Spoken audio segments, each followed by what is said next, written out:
আসসালামু আলাইকুম। আজকের এই বিশ্লেষণে আমরা খুব সহজভাবে জানব কিভাবে মাত্র 6 মাসের মধ্যে একটা মজবুত আর্থিক সুরক্ষা বা ইমার্জেন্সি ফান্ড তৈরি করে ফেলা যায়। তো চলুন আর দেরি না করে শুরু করা যাক। আচ্ছা, একটা ব্যাপার কি কখনো ভাবা হয়েছে, ধরুন কালকেই যদি হঠাৎ করে চাকরিটা চলে যায় কিংবা পরিবারে এমন কোনো মেডিকেল ইমার্জেন্সি আসলো যার জন্য অনেকগুলো টাকার দরকার। এই প্রশ্নগুলো কিন্তু আমাদের ভাবায়, আর এটাই আজকের আলোচনার মূল কারণ। আসলে আমাদের জীবনে এরকম অনেক অপ্রত্যাশিত ঝড় আসতেই পারে, আর এই ঝড়গুলোর বিপক্ষেই আমাদের একমাত্র ঢাল হতে পারে একটা ইমার্জেন্সি ফান্ড।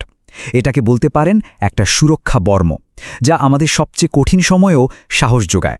যেমন ধরুন, হঠাৎ করে চাকরি হারানো কিংবা অপ্রত্যাশিত কোনো মেডিকেল বিল চলে আসা, বাড়ি বা গাড়ির জরুরি মেরামতের দরকার হওয়া, এমনকি পারিবারিক কোনো কারণে হঠাৎ কোথাও যেতে হলেও কিন্তু টাকার প্রয়োজন হয়।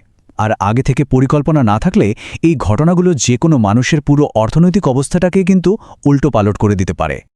তাহলে এই যে আমরা ইমার্জেন্সি ফান্ড নিয়ে কথা বলছি, এটা আসলে কি?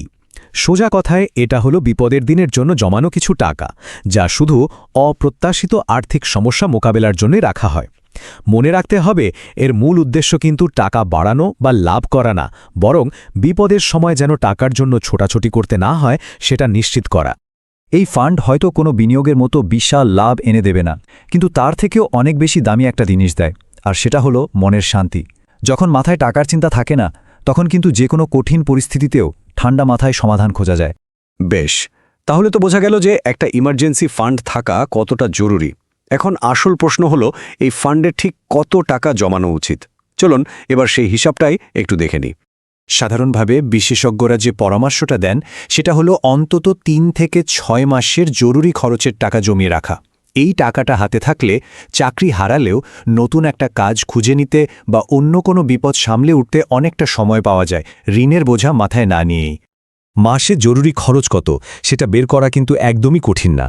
যেমন এই স্লাইডে দেখুন, বাড়ি ভাড়া, খাওয়া দাওয়া, বিভিন্ন বিল আর যাতায়াতের মতো যে খরচগুলো না করলেই নয়, সেগুলো যোগ করলেই একটা মোট হিসাব পাওয়া যায়। এখানে একটা উদাহরণ হিসেবে দেখানো হয়েছে যে মাসিক জরুরি খরচ হল 25,000 টাকা।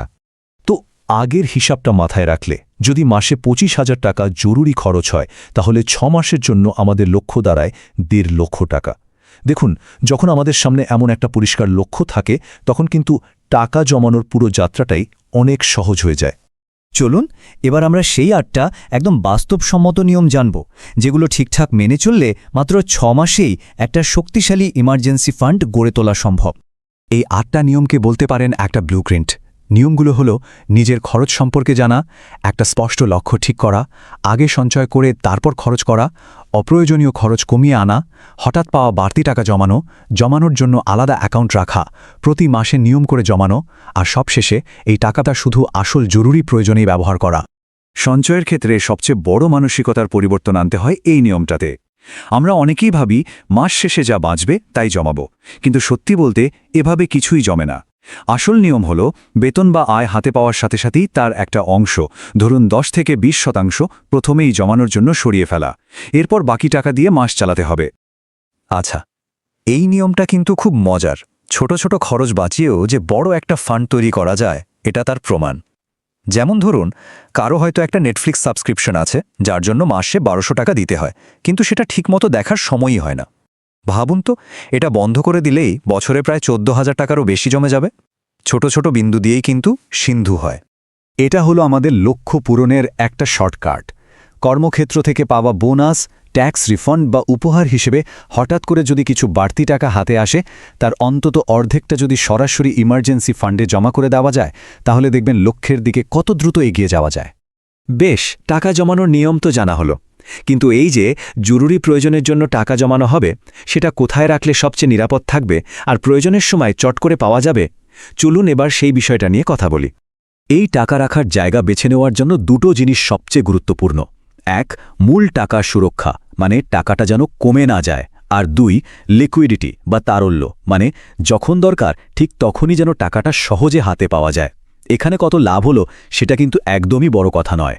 এই স্লাইডে খুব সহজ করে দেখানো হয়েছে যে কোন জায়গাগুলো নিরাপদ আর কোনগুলো ঝুঁকিপূর্ণ। আলাদা savings account, liquid mutual fund বা অল্প মেয়াদের ফিক্সড ডিপোজিট, এগুলো নিরাপদ। কিন্তু শেয়ার বাজার বা জমি কেনাবেচার মতো জায়গায় এই টাকা রাখা একদমই উচিত না, কারণ এই জায়গাগুলোতে টাকার পরিমাণ কমে যাওয়ার ঝুঁকি থাকে আর বিপদের সময় চট করে টাকা হাতে পাওয়াও মুশকিল। এখানে একটা খুব কার্যকরী টিপস হলো ইমার্জেন্সি ফান্ডের টাকাটা একটা সম্পূর্ণ আলাদা ব্যাংক অ্যাকাউন্টে রাখা। যে অ্যাকাউন্ট থেকে প্রতিদিনের খরচ করা হয় তার থেকে দূরে থাকলে অকারণে এই টাকাটা খরচ করে ফেলার ইচ্ছাটাও কিন্তু অনেক কমে যায়। আমরা প্রায় আলোচনার শেষ পর্যায়ে চলে এসেছি। এতক্ষণ আমরা নিয়মকানুন নিয়ে কথা বলেছি, এখন আমরা জানব সফলতার আসল চাবিকাঠিটা কি, যা শুধু এই ফান্ডটা তৈরি করতেই না, বরং এটাকে সবসময় ধরে রাখতেও সাহায্য করবে। আসলে পুরো ব্যাপারটার মূল মন্ত্র হল মাত্র দুটো শব্দ: শৃঙ্খলা আর ধারাবাহিকতা। মানে নিয়ম মেনে চলা আর কাজটা নিয়মিত করে যাওয়া। আর্থিক সুরক্ষা তৈরি করাটা কোনো 100 মিটার দৌড় না, এটা একটা ম্যারাথন। এখানে নিয়মিত ছোট ছোট পদক্ষেপই কিন্তু আমাদের বড় লক্ষ্যে পৌঁছে দেয়। যদি কারো মনে হয় যে অনেক বেশি টাকা জমানো তো সম্ভব না, তাহলেও ভেঙে পড়ার কিছু নেই। প্রতি মাসে মাত্র 500 টাকা দিয়ে শুরু করলেও সময়ের সাথে সাথে এটাই কিন্তু একটা বিশাল তহবিলে পরিণত হতে পারে। সবচেয়ে গুরুত্বপূর্ণ বিষয় হল পরিমাণটা যাই হোক না কেন, শুরুটা এখনই করা। আর হ্যাঁ, যদি কোনো সত্যিকারের জরুরি কারণে এই ফান্ড থেকে টাকা খরচ করতেই হয়, তাহলে পরিস্থিতি একটু স্বাভাবিক হলেই আমাদের প্রথম কাজ হবে ফান্ডটাকে আবার আগের অবস্থায় ফিরিয়ে আনা। এই সুরক্ষা বর্মটাকে সবসময় মজবুত রাখতে হবে, যেন পরের ঝড়ের জন্য আমরা প্রস্তুত থাকতে পারি। পুরো আলোচনা শোনার পর এখন শেষ প্রশ্নটা হলো, নিজের আর্থিক সুরক্ষার দিকে প্রথম পদক্ষেপটা কি আজই নেওয়া যায়? মনে রাখতে হবে, ভবিষ্যৎ কিন্তু আমাদের নিজেদেরই হাতে।